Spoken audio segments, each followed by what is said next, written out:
में रहने वाला प्रत्येक गरीब वर्ग का व्यक्ति जो मानवता और भारत देश के संविधान में विश्वास करता है, उनकी तरफ से बोलने के लिए खड़ा हुआ हूं।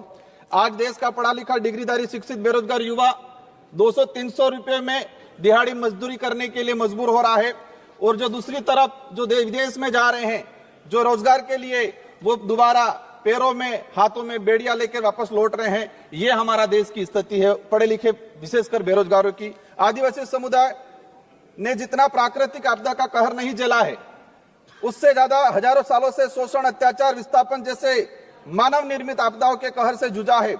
और उसका अगर उस आदिवासी समुदाय को आधुनिकता की लाइन में लाके खड़ा करना है तो विशेषकर एक आर्थिक पैकेज देने की आवश्यकता है, और साथ ही संविधान के अंदर जो प्रावधान है 5वीं अनुसूची और 6ठी अनुसूची का, और विशेषकर पैसा एक्ट को उसको धरातल पे लागू करने की सख्त जरूरत है।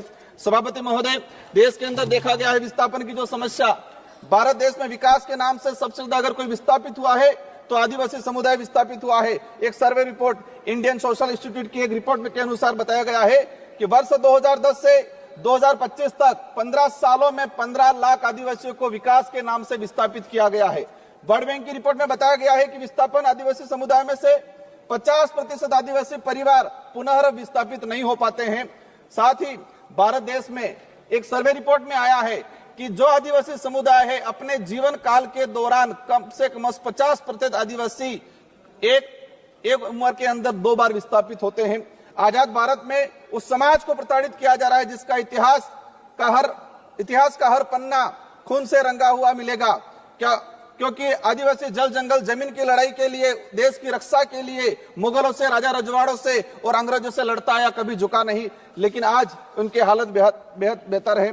पिछले 10 सालों में भाजपा सरकार द्वारा धर्म की आड़ में कलम कागज के हथियारों से आदिवासियों के अधिकार, जल जंगल जमीन को हड़प कर आदिवासियों की मानसिक, आर्थिक, बौद्धिक हत्या करने का काम किया गया है।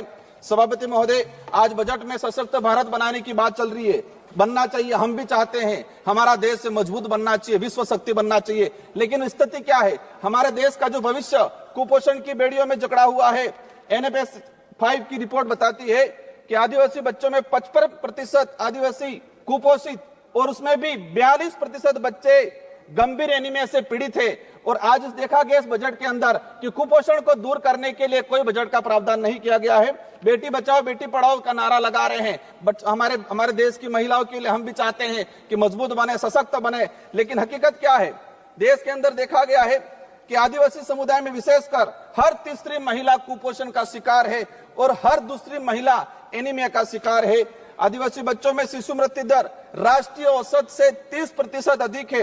5 वर्षों से कम उम्र के आदिवासी बच्चों की मृत्यु का अनुपात राष्ट्रीय औसत से 61% अधिक है।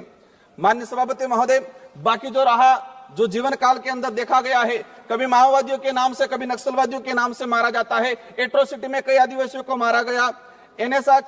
NSRC की एक रिपोर्ट बताती है कि वर्ष 2020 से 2025 मात्र 5 साल के अंदर 400 आदिवासी पुलिस मुठभेड़ में मारे गए हैं। आज मणिपुर का हत्याकांड, मणिपुर में देख लो, कई आदिवासियों को मारा गया है। छत्तीसगढ़, झारखंड का आम आदिवासी कभी उधर नक्सलवाद माओवादी की गोलियों के से कहीं के निशाने पे है, उधर पुलिस की गोलियों पे निशाने है। बीच में आम व्यक्ति जो है वो आज उसके साथ अत्याचार